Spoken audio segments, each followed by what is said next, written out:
So welcome back. In the previous video lecture,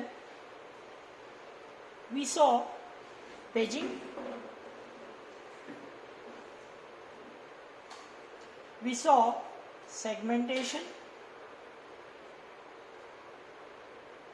and then we came up with an innovative idea that why don't we use both technique together, and we have studied something called as page segmentation. What is so great about paging?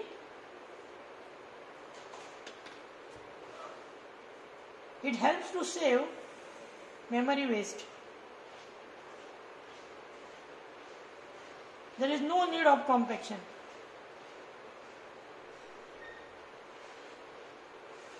How about segmentation? It will help to retain the modularity of the program.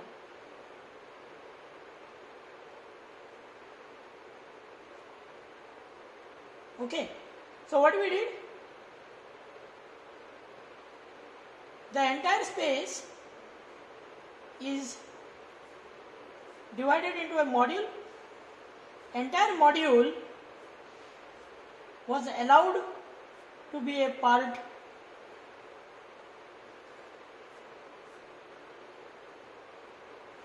and in turn this every module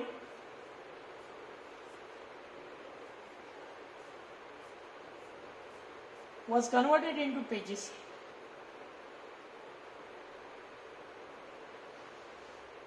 So first it used segment map table, okay,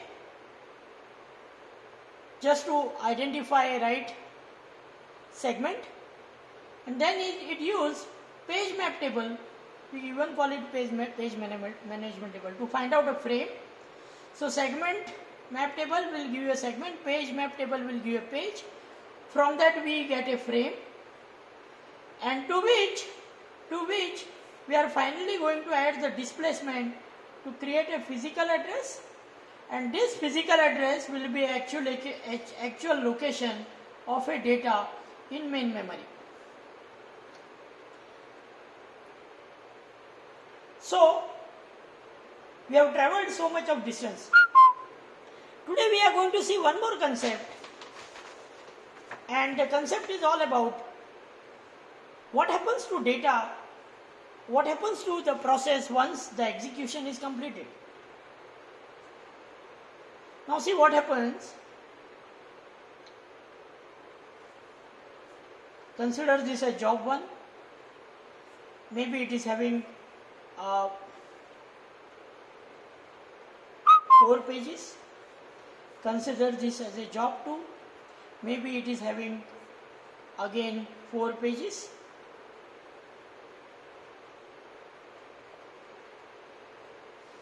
And of course there is a page map table, and it has allowed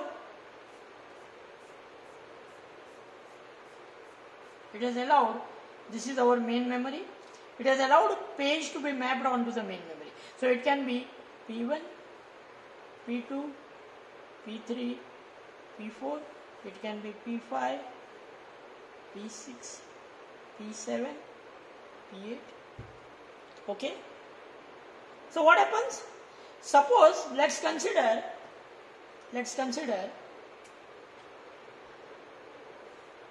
J2 completely executes. J2 completely executes. Okay. So once the execution of a process is over, what is done?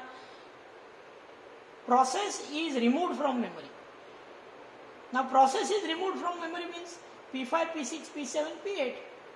P5, P6, P7 and P8. These pages are no longer required to be in memory. Okay. Plus we need to also take care that if I want to remove these pages from memory, whether there is any modification done in the data maybe which lies in P7. Suppose process 2 or job 2 has executed, and while executing, job 2 is completely executed, and while executing, the content of P7 page, there is some data which lies in page P7 is modified. Now you know from where this data comes in main memory. This data in main memory all the way comes from the hard disk, right? From the secondary memory, data arrives into primary memory. Okay. So it is a copy of a data that is brought into the main memory for execution. See, once job 2 is over, I understand that page P5, P6, P7, P8 needs to be removed from memory. So I need to remove these pages from memory. It's very easy. But if the data in one of the pages or in some of the pages is modified, it is not possible to remove those pages just like that. Because the copy has to be restored, and if there is a modification done, while restoring the pages, all those pages which are modified must be updated in the hard disk also.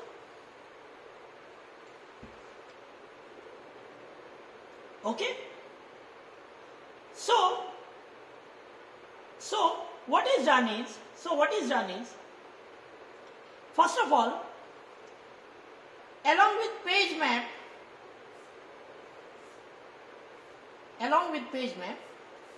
there is one more data structure that is maintained. Maybe this is a page number. Okay.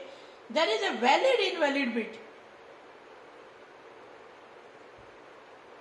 And all those pages with tag 1 means page is valid, and that means it belongs to some of the processor. All those pages which are marked 0, that means page do not belong to program. The program is already executed. Page do not belong to any program now, and these pages are to be removed. Okay. And along with this, we use a concept of dirty bit, which is used to highlight that the page has been modified. If none of the page is modified, I will just remove it, throw it out. But if any one of the page that is modified and which is removed to be from the memory, what we do is we take a backup of that modification done and update the original copy which lies in the hard disk. So that is what is the importance of valid invalid bit. Valid invalid bit helps us to identify which are those pages whose program is currently active.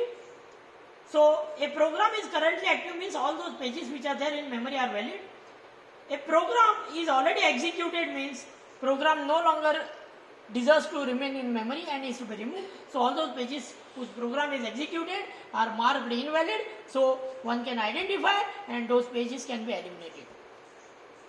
And using dirty bit, we can also take care that if at all while removing the pages from memory, if there are some pages which are modified, a backup of those modifications can also be retained in the original copy from where the data was moved into the main memory. That is all about valid, invalid and dirty bit. In the next video, we will discuss something about demand paging. Thank you.